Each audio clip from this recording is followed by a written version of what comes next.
The Po action figure he was holding fell from his hand and clattered to the floor. "I can't believe you're alive," Po said. "I thought I'd lost you forever, little Lotus," said Lee, holding back tears. Po backed out of the hug. "Oh, okay.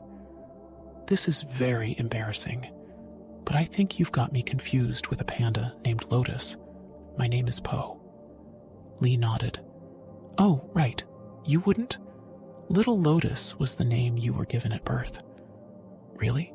asked Po. There was nothing little about Po at all, or flowery for that matter. Lee knew what his son was thinking. He laughed. "Really?" Po shook his head.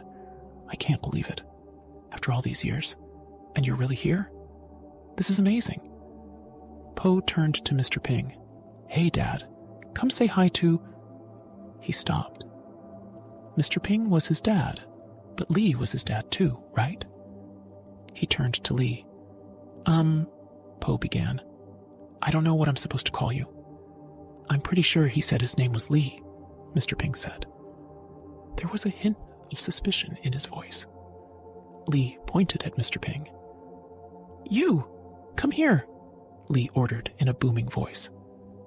Mr. Ping started to back away, but Lee scooped him up in a hug. "Thank you. Thank you for taking such good care of my son." Mr. Ping squirmed out of his grasp. "Your son? Now hold on just a minute." He looked at Po. "How do we know this stranger is even related to you?" Po wasn't paying attention. He stood next to Lee, and the two pandas were jiggling their massive bellies. "Look at that. Our bellies could be brothers," Lee said proudly. "Hey, son, let me teach you how to belly gong." He bumped bellies with Po, and both bellies began to bounce and wiggle. "Belly gong!" Lee cried. Po laughed. "That's so cool. They jiggle the same." "It's like looking in a fat mirror," Lee agreed. Po pulled the village sketch artist from the crowd and asked him to draw the two of them. "I can't believe we're taking a picture together," Po said excitedly. But when the artist handed them the sketch, Mr. Ping had sketch-bombed them. "But I still don't understand," Mr. Ping interrupted. "I thought Po was the only panda left." "No, there's a whole bunch of us," Lee told him. "Where?" Po asked, excitement rising in his voice. Lee bent down and whispered, "A secret panda village in the mountains." "Whoa," said Po. "But how did you know where I was?" "I received a message that led me here," Lee replied. The villagers began to gather around them. Everyone wanted to hear Lee's story. Mr. Ping's eyes narrowed. "How could you receive a message if no one could find you? Sounds suspicious to me." The villagers nodded, and all eyes turned to Lee. "It was a message from the universe," Lee said. "Ooh," said the villagers. "Whoa," said Po. "Rats," muttered Mr. Ping. "Now, what's all this about a dragon warrior?" Lee asked. "How'd you know I was the dragon warrior?" Po asked. "Did the universe tell you that too?"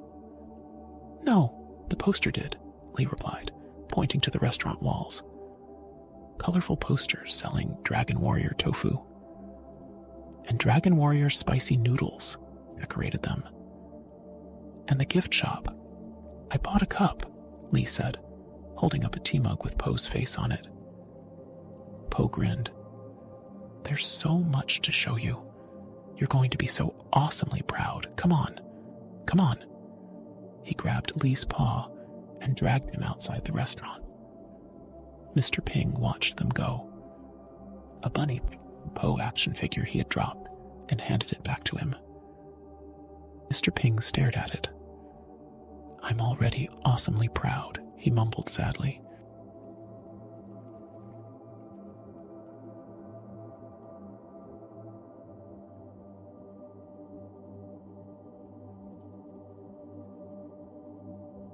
Chapter 5.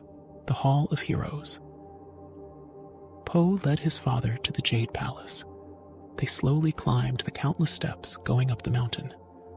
"Couple more steps," Po said, panting. "Give me a minute," Lee panted along with him. "Feeling the burn," Po admitted. "Do you have panda asthma too? Does that run in the family?" "Dad, you're going to love this. It's like the coolest thing ever." When they finally reached the top of the mountain, Po swung open the massive doors of the Jade Palace. The only light in the room came from an altar lit with candles. They illuminated a smooth jade floor. Tall jade columns carved with dragons lined both sides of the hall. And between the columns were wood pillars topped with beautiful, mysterious objects.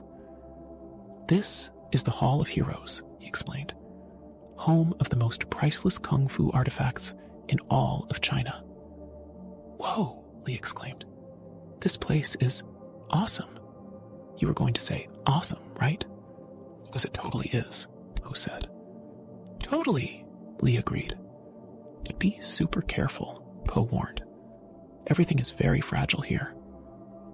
Po pointed to a beautiful urn with handles shaped like dragons. "Like the urn of whispering warriors." Someone broke that once." "Who?" asked Lee. Po looked up at the ceiling. "Some idiot." He rushed to a suit of rhino armor. Lee was impressed. "Wow, this is Master Flying Rhino's battle armor," Po explained. "I wonder if I could fit in that," said Lee. "Get out of my head, Dad." "I've wondered the same thing." "If I could fit in it?" Lee asked. "If you could?" "No." "If I could fit," Po replied. "Oh," said Lee. Po grabbed him by the hand again and dragged him from one treasure to another. He stopped in front of a row of tiny helmets. "Dad, look at this. The battle helmets of Master Rat's army," Po said. Then he ran to dolphin-shaped armor mounted on the wall. "This is my favorite, Master Dolphin's waterproof armor." Po ran to a beautifully carved two-wheeled wagon with handles. "Check it out. It's the legendary battle rickshaw of Emperor Hawk." Lee appeared behind Po, wearing Master Flying Rhino's armor. "Sweet ride," he remarked. Po saw him and jumped back. "Dad, what are you doing? We're not supposed to touch anything," Po reminded him. "Oh, sorry, Lee said. "Should I put it back?" "Yeah, you probably should," Po said. But still, he couldn't help geeking out. "You look so cool, though. How does it feel? Do the hinges hinge? Does it smell like rhino? Does it feel like you can take on 1,000 warriors and emerge unscathed?" Lee nodded. "Yeah, it's pretty cool." He noticed a pull string on the armor. "Ooh, I wonder what this does. I should pull it." He pulled the string, and the armor started to expand. Wings, shields, and weapons popped out from every inch of the metal suit. In the end, a battle flag sprouted from the top of the helmet. Po gasped. "I think I just peed a little." Lee smiled at his son. The two of them turned and looked at the items in the hall like kids in a candy store. "Anything else we should try in here, son?" Lee asked.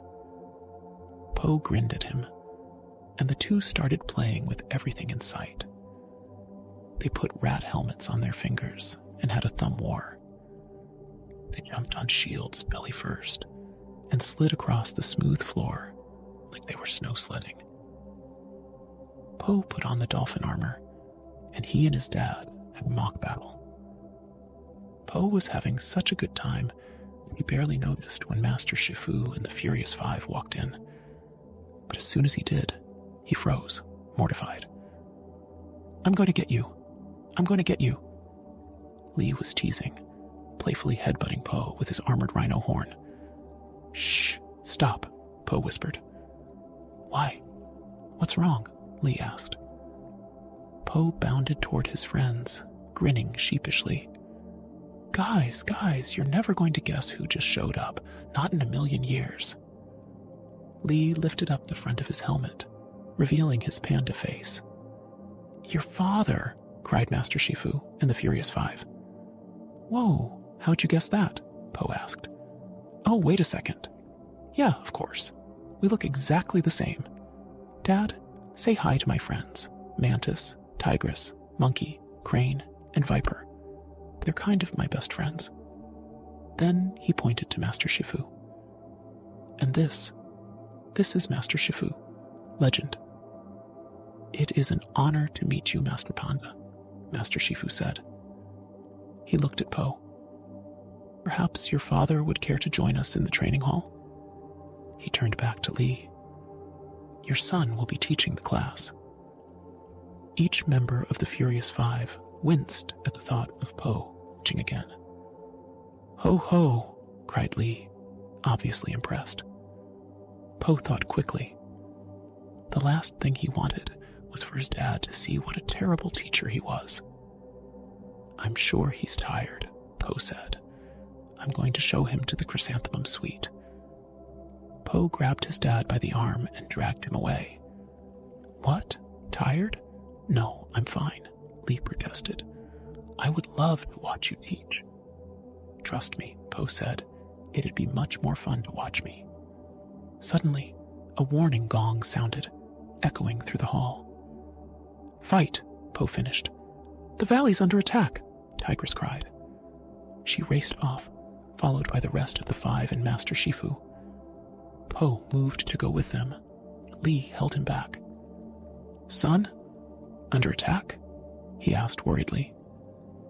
This is perfect, said Po. Now you can see what being the Dragon Warrior is all about. Follow me.